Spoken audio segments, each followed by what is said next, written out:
In The Birth of Tragedy, Friedrich Nietzsche deals with the reconciliation of two deities of Dionysus and Apollo, whose correlation embodies and promises a life of unity, subside fragmented individuation, and solace the pessimistic truth of human fate through tragedy. In his Art of Fiction, Henry James highlights that, quote, in fiction, as in other arts, there is and will be always something new to discover, something new to express, something new to describe, unquote. It is the universal teacher that deals with humanity's actions, passions, fears, and hopes. The focus of this talk, though, is on silence as a non-verbal mode of communication inspired by James's interest in meditation and John Cage's Buddhist background that led to the creation of this most controversial work, 4 minutes 33 seconds, a 3-movement piece which takes away all music ideas and is devoid of any sound. According to David Kaufman, Cage attempts to invite, quote, his audience to focus not on the music flowing from the stage but on the sounds around them, unquote. Kaufman explains that much like a zazen sitter, Cage's audience is given the chance to clear their minds and experience the silence. Yet, quote, it is precisely what the audience never hears, since to Cage no silence exists that is not pregnant with sound, unquote. John Cage believes that, quote, what we hear is determined by our own emptiness, our own receptivity, that a note struck on the piano and a cricket's chirp are equal, that music is continuous, it is only we who turn away, unquote. In The Europeans, Henry James accentuates silence to not only depict the cultural dissonance between the American spirit and European sophistication, but also violate the limits of identity. In this particular novel, written in the early stages of his career, he elaborates on the collaboration between church bell and the solitude and portrays the significance of silence in the Puritan community of the Wentworth family. In The Europeans, James centralizes the female characters surrounded by their male counterparts and scrutinizes their everyday interactions within the spatiotemporal framework of the narrative. Here, the covert use of voices and sounds along with silence and tranquility is the criterion for understanding each character's capacity for change. For the Puritan society of the Wentworth family, music has a meaning far different from what it does for their European relatives. Although it seems that either Gertrude or the Baroness are equally depicted as the protagonists, it is Felix who helps the plot develop and molds the lives of his surroundings. He is the fiddler, the painter, the actor, whose mindset withstands the outlook of those who respond only to the tolls of the bells.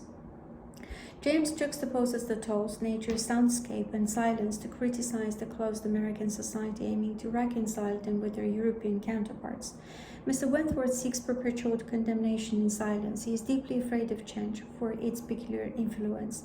He mistrusts integrating with foreigners and sees them as a threat to his peace and, more importantly, to his long-held values.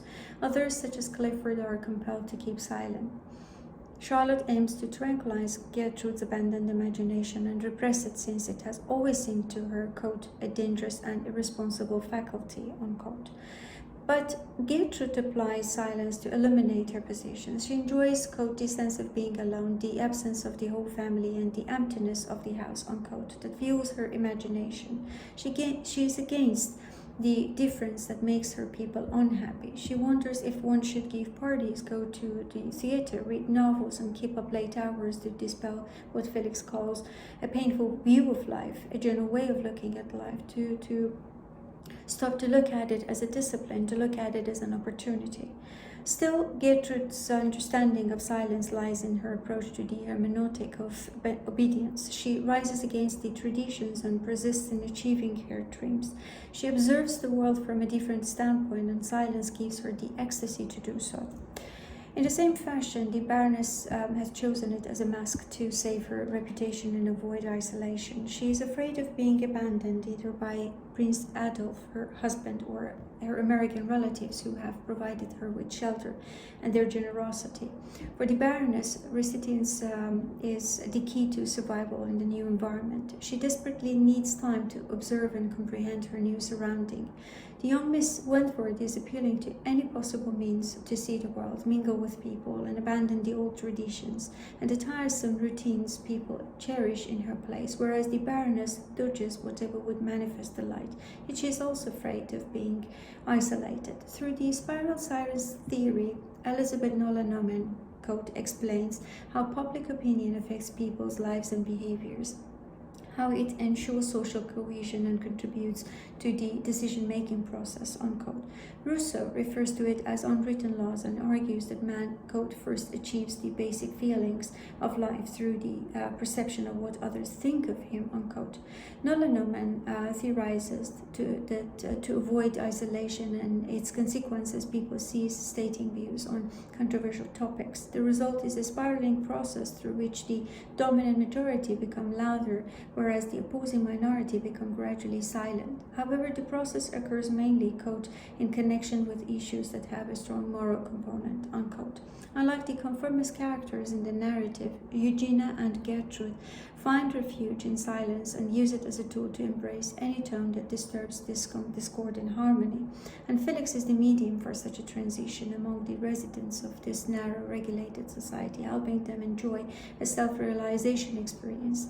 On the other hand, he finds himself moved throughout this journey as he finds the music of nature and, quote, living the charming, quiet, serious family life, going out or sitting with them in the evening on the piazza and listening to the crickets and going to bed at 10 o'clock, both irregular and extremely delightful, unquote.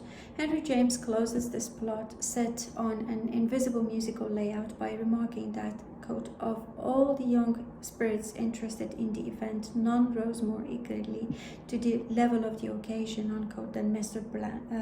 Brand. Felix, as an artist, attunes the melody in the lives of others. He is the only voice whose echo trembles the prevailing silence and blows a new spirit into the painful view of life, justifying that, quote, it is sometimes very moral to chant, unquote. The Europeans leave, and the silence returns to the little society with their departure, yet it is an evocative silence. Thank you.